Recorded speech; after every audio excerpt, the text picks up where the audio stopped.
காலை வணக்கம். என்னுடைய அன்பு ஜைன சமுதாய மக்களுக்கு நல்வாழ்த்துக்கள். அதே மாதிரி தமிழகத்தில் பார் கவுன்சில் தேர்தலில் வாக்களித்தவர்களுக்கும் நல்வாழ்த்துக்கள். குறிப்பாக என்னுடைய பதிவை ஏற்றுக்கொண்டு நான் சந்தித்த நபர்கள் அனைவருமே 23 ஓட்டுகளும் வாக்குகளும் பதிவு செய்திருக்கிறார்கள். அது மிகவும் மகிழ்ச்சிக்குரியதாக இருக்கிறது. நாள் 20 வாக்குகள் தான் பதிவு செய்ய முடிந்தது. காரணம், அந்த பதிவு செய்யும் வாக்கு மறைவிடம் போதிய வெளிச்சம் இல்லை.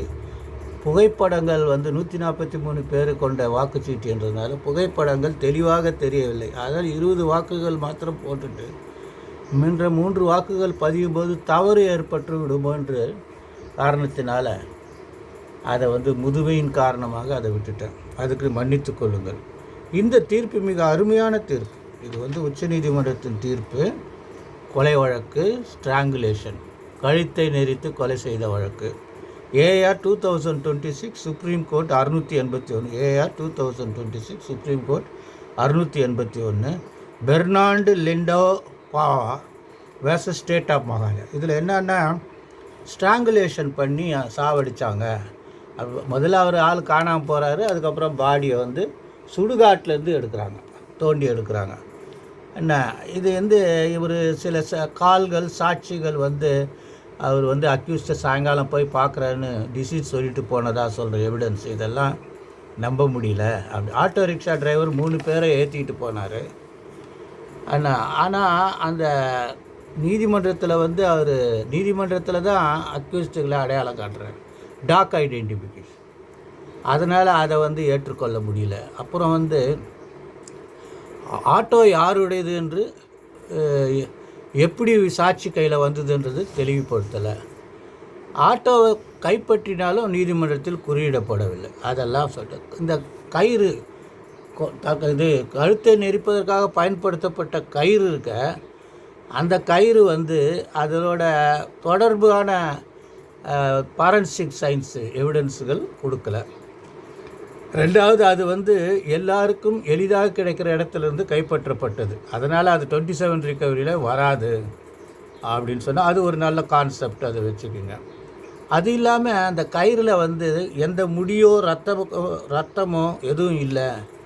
அதனால் அதை நம்ப முடியாதுன்னு சொல்லிட்டாங்க. அப்புறம் என்னன்றாங்கன்னா, இந்த கோ அக்யூஸ்டு ஒரு கன்ஃபெஷன் ஸ்டேட்மெண்ட்டை மேஜிஸ்ட்ரேட்டு கையெழுத்து 9/3/2006 போட்டிருக்காரு. அக்யூஸ்டோட கையெழுத்து கன்ஃபெஷன் ஸ்டேட்மெண்ட்டில் 8/3/2006. அதனால் அதை ஏற்றுக்கலை. ரெண்டாவது, அந்த ஸ்டேட்மெண்ட்டு ஆங்கிலத்தில் இருக்குது. ஆனால் அக்யூஸ்டுக்கு காசி மொழின்றது மேகாலயாவில் பேசப்படுகிற மொழி. அந்த மொழியில் இதில் அப்புறம் நிறைய விஷயங்கள் கன்ஃபெஷன் ஸ்டேட்மெண்ட்டில் சொல்லப்படுகிற ஒப்புதல் வாக்குமூலங்களில் இது நம்ப முடியாத இல்லை. நிறைய விஷயங்கள் விடுபட்டு இருக்குது. அதனால் இது ஆக்சுவலாக என்ன ஆச்சுன்னா, கீழமை நீதிமன்றத்தில் விடுதலை பண்ணிடுறாங்க. இதெல்லாம் போதுமானது. உயர் நீதிமன்றம் என்ன சொல்லுதுன்னா, இதை ஒரு ஒரு கோல் இருக்குது, ஒரு முன் உதாரண தீர்ப்பை காட்டி அந்த தீர்ப்பு பிரகாரம் உயர் நீதிமன்றம் இந்த விடுதலையை எதிர்த்து அவங்க மாற்று தண்டனை கொடுக்குறாங்க. கிட்னாப்பிங்கில் விடுதலை பண்ணிவிட்டு இவரை கன்விக்ஷன் கொடுக்குறாங்க. ஒரு உச்சநீதிமன்ற தீர்ப்பை கொடுத்து அதன் அடிப்படையில் இந்த சாட்சியங்கள் போதுமானது அப்படின்னு சொல்லிடுது. இதில் முக்கியமான விஷயம் என்னன்னா, உச்சநீதிமன்றத்தினுடைய இந்த பத்தி தீர்ப்பு 11 பேராகிராஃப் 11 ரொம்ப முக்கியமானது. எல்லா கிரிமினல் சைட் ப்ராக்டிஷனர்ஸு, அரசாங்க வக்கீலாக விரும்புகிறவர்கள் எல்லாருக்குமே இது முக்கியம். அதில் என்ன சொல்கிறாங்கன்னா, ஏட்டுவோட குறுக்கு விசாரணை, டாக்டரை விசாரணை பண்ணும்போது அவர்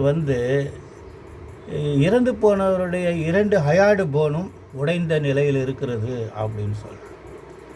அது ஸ்ட்ராங்குலேஷன், கழுத்தை நெரிக்கும் போது ஏற்பட வாய்ப்பு இருக்குது அப்படின்னு. ஆனால் அதே நேரத்தில் அது வந்து தூக்கில் தொங்கி இருந்தாலும் அவ்வாறு இருப்பதாக இருக்குது. இந்த தொண்டைக்குழி எலும்பு அப்படியே இருக்குது, அது உடையில இங்கேருந்து இருந்தது. அது வந்து உடையில அது வந்து அது ஸ்ட்ராங்குலேஷனில் கண்டிப்பாக அது நடந்திருக்கணும் அப்படின்னு சொல்லியிருக்காங்க. இது இல்லாமல் இந்த மூக்கு துவாரங்களில் ரத்தம் இல்லை, காதில் ரத்தம் இல்லை, வாயில் ரத்தம் இல்லை. ரத்தம் இல்லைன்னா கூட நீல நிறமான ஆரஞ்சு நிறமான ரத்த கட்டிகளாவது இருந்திருக்கணும். நகங்களில் வந்து அந்த மாதிரி இருக்கணும், முகத்தில் இருக்கணும். அப்படிலாம் இல்லாதனால ஸ்ட்ராங்குலேஷன் என்ற அதற்கான தேவையான குறி இல்லை அப்படின்னு சொல்லி இதை ஏற்றுக்கொள்ள முடியாதுன்னு சொல்லி தீர்ப்பு கொடுத்துருக்காங்க. அருமையான தீர்ப்பு, ரொம்ப கம்மி, 6 பேஜ். எடுத்து வச்சுக்கங்க, படிங்க, நல்லா இருங்க. காலை வணக்கம், நன்றி.